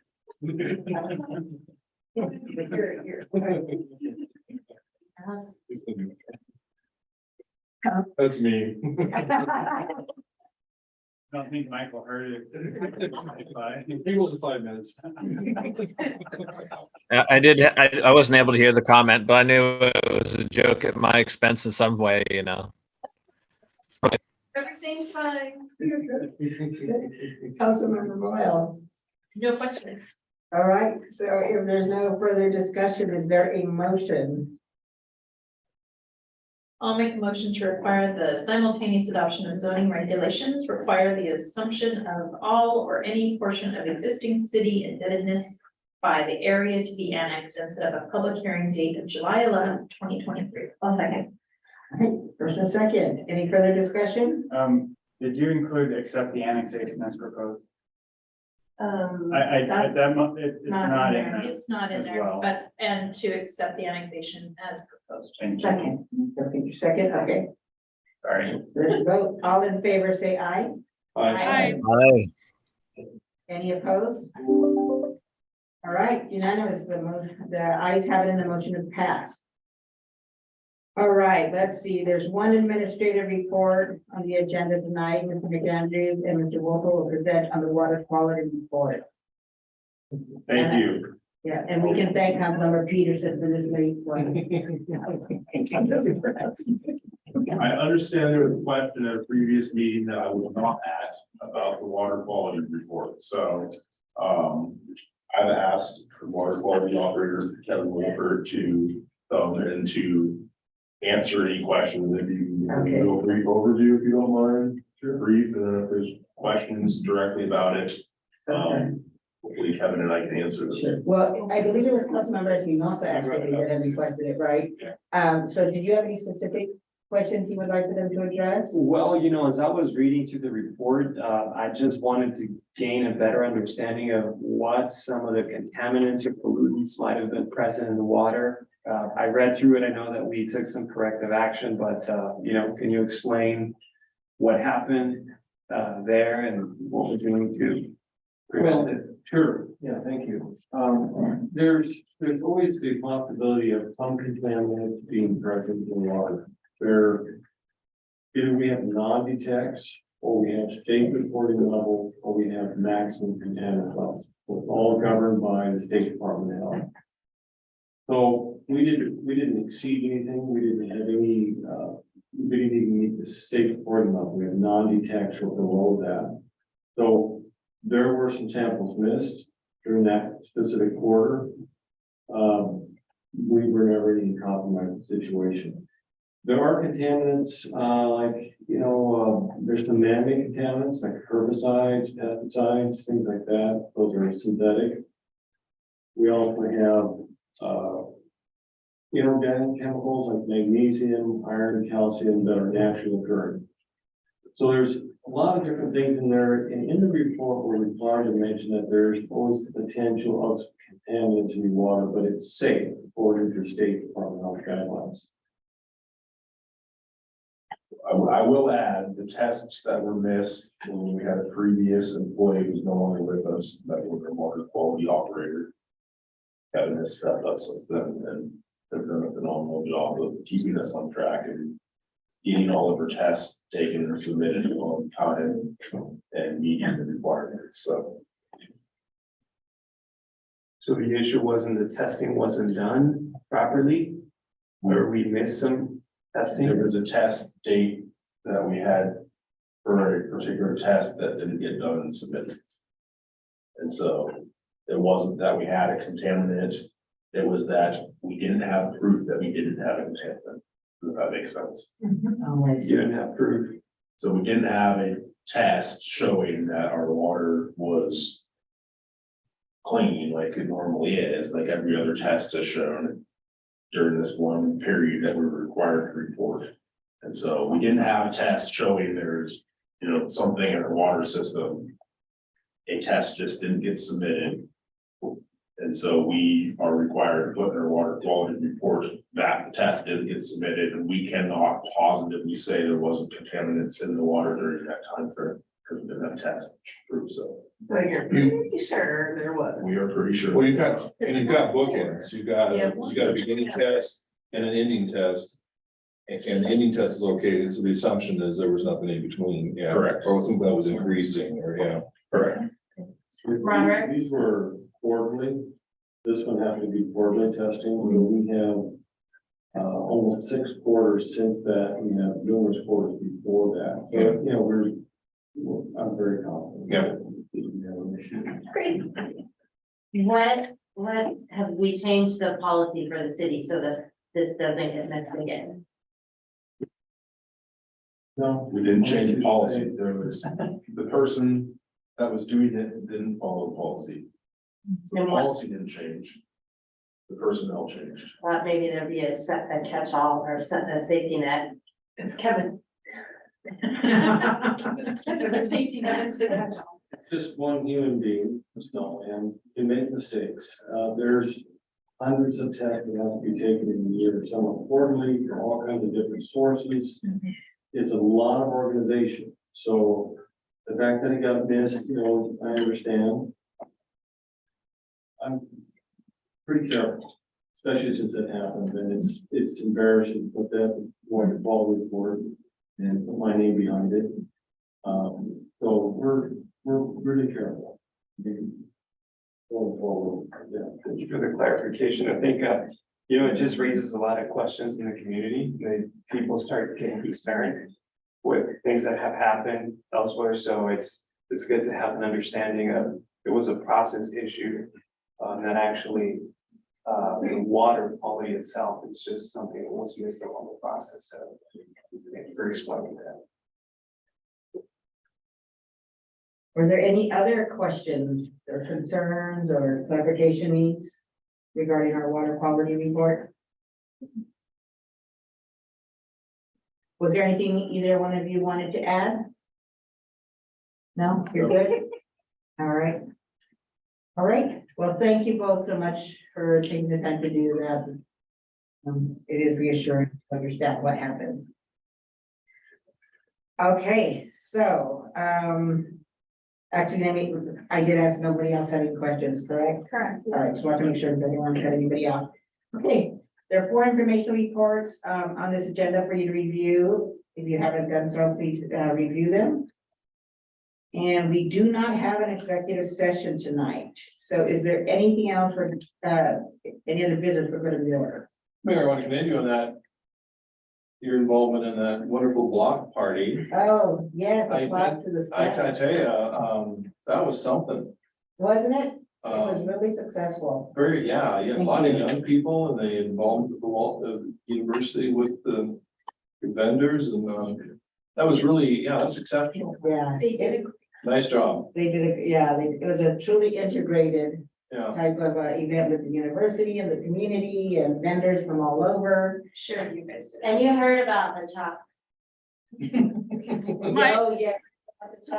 What happened? So, Evan. Nothing went out Saturday to chalk out, label all the different spots for all the different vendors. She spent what, 4.5 hours, I think she said, in that heat, and then it rained that night. No, I was in the streets or something. Oh, Yeah. So it rained and washed them all out. In that. So poor Ethan and Sean were out there early in the morning.